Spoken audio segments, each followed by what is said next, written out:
क्या आप जानते हैं कि एक ऐसा व्रत है जिससे न केवल हमारे जीवन में सुख समृद्धि आती है, बल्कि हमारे पितृ भी स्वर्ग लोक को प्राप्त करते हैं। जी हाँ, ये है इंदिरा एकादशी, पितृ पक्ष की सबसे पवित्र तिथि। आज हम जानेंगे इस वीडियो में इसकी कथा, महत्व और सही विधि। जय श्री हरि।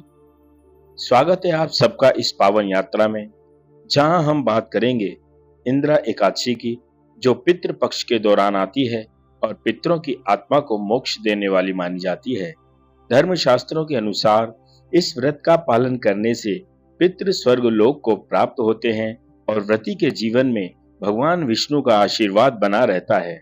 तो आइए शुरुआत करते हैं इस दिव्य अवसर की संपूर्ण जानकारी से। मित्रों, अश्विन मास के कृष्ण पक्ष की एकादशी तिथि को इंदिरा एकादशी का व्रत रखा जाता है। अन्य एकादशियों की तरह यह एकादशी भी भगवान विष्णु को ही समर्पित है। इंदिरा एकादशी पितृ पक्ष में पड़ती है, इसलिए इसका महत्व और भी बढ़ जाता है।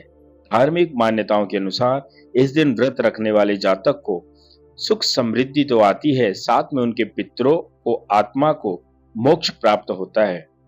बात करते हैं इसके शुभ मुहूर्त और तिथि की। तो दोस्तों, इंदिरा एकादशी 2025 17 सितंबर बुधवार के दिन पड़ रही है।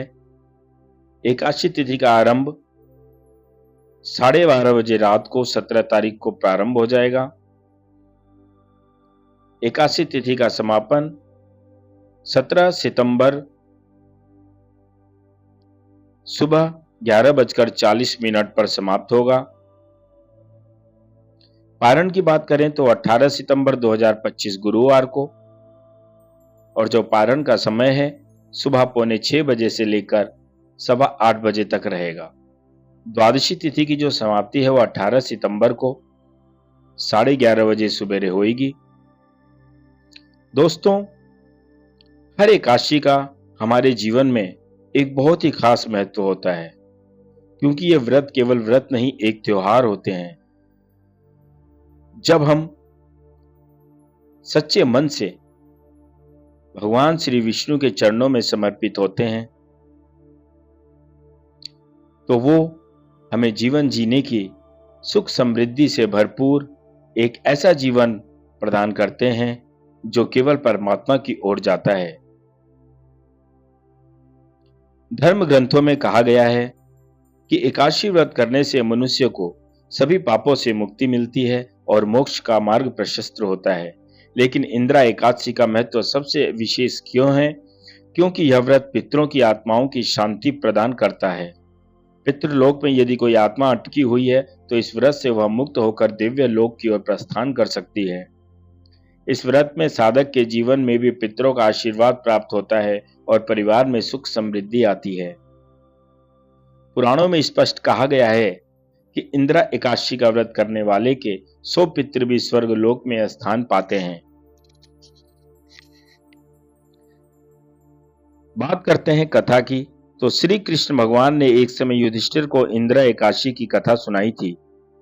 कथा इस प्रकार है कि प्राचीन काल में सतयुग में इंद्रसेन नामक एक राजा थे। वे अयोध्या राज्य करते थे और अपने पूर्वजों के प्रति तथा प्रजा के प्रति बहुत ही न्यायप्रिय और प्रेम और दयालुता से भरे हुए थे। राजा के शासन में सब कुछ अच्छा था, लेकिन एक दिन उनके महल में एक ऋषि पधारे। ऋषि ने राजा से कहा कि हे राजन, आपके पिताजी अभी तक पितृलोक में शांति को प्राप्त नहीं कर सके हैं। वे स्वर्ग में जाने की आकांक्षा रखते हैं। राजा यह सुनकर बहुत दुखी हुए और ऋषि से उपाय पूछा। कि ऋषि ने कहा, हे राजन, यदि आप पितरों की मुक्ति चाहते हैं तो अश्विन मास के कृष्ण पक्ष की एकादशी को इंदिरा एकादशी का व्रत करें। इस व्रत से जो भी आप संकल्प लेंगे उसके पुण्य से आपके पिताजी अवश्य ही स्वर्गलोक को प्राप्त करेंगे। राजा ने विधि पूर्वक इस व्रत का पालन किया।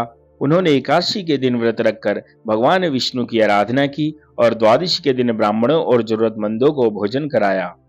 फलस्वरूप उनके पिताजी को पितृलोक से मुक्ति मिली और वे स्वर्गलोक में विराजमान हुए। इस प्रकार इंदिरा एकादशी व्रत के द्वारा न केवल स्वयं व्रती को लाभ होता है, बल्कि उनके पितरों को भी दिव्य लोक प्राप्त होता है। इस व्रत को रखने की विधि में सबसे पहले आपको व्रत रखने वाले को प्रातः काल स्नान करके संकल्प लेना चाहिए। भगवान विष्णु का पूजन, तुलसी दल अर्पण, धूप दीप नैवेद्य अर्पित करें। पितरों की आत्मा को शांति के लिए गंगा जल का अर्घ्य दें और तिल, कुश और जल से पितरों को तर्पण करें। दिन भर व्रती को एकादशी का व्रत उपवास करना चाहिए। फलाहार जरूर कर सकते हैं। रात में जागरण और हरि नाम संकीर्तन करें। द्वादशी के दिन प्रातः ब्राह्मणों को और जरूरतमंदों को भोजन करवाकर, दान देकर और फिर स्वयं भोजन ग्रहण करें।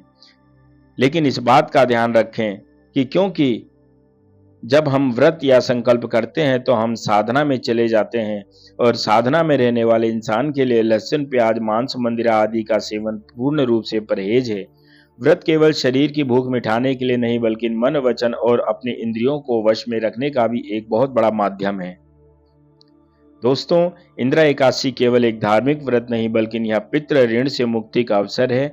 हर व्यक्ति के जीवन में पितरों का ऋण बहुत बड़ा है। यदि वे न होते तो हमारा अस्तित्व ही न होता। इस व्रत में हम अपने पितरों की आत्मा को शांति प्रदान कर सकते हैं और उनके आशीर्वाद से जीवन में सुख समृद्धि भी पा सकते हैं। तो आइए इस पावन अवसर पर हम सब भगवान विष्णु से प्रार्थना करें कि वे हमारे पितरों को मोक्ष प्रदान करें और सबके जीवन को मंगलमय बनाएं। दोस्तों, अगर आपको वीडियो में दी गई जानकारी ठीक लगती है तो आप प्लीज वीडियो को लाइक और शेयर जरूर करें। अपने परिवारजनों के साथ, मित्रजनों के साथ वीडियो को शेयर करें। और इसी प्रकार के धार्मिक, सनातन धर्म से जुड़ी जितने भी व्रत, त्योहार और महापुरुषों की जीवनियां हैं, उनको सुनने के लिए, उनको जानने के लिए आप हमारे चैनल को सब्सक्राइब करके बेल आइकन को प्रेस कर दें, ताकि जब भी हम कोई वीडियो इस पर अपलोड करें तो YouTube के माध्यम से वो जानकारी आप लोगों के पास जरूर पहुंच जाए। मिलते हैं अगली वीडियो में। तब तक के लिए आप सभी लोग अपना ध्यान रखें। जय श्री राम, जय साईं राम।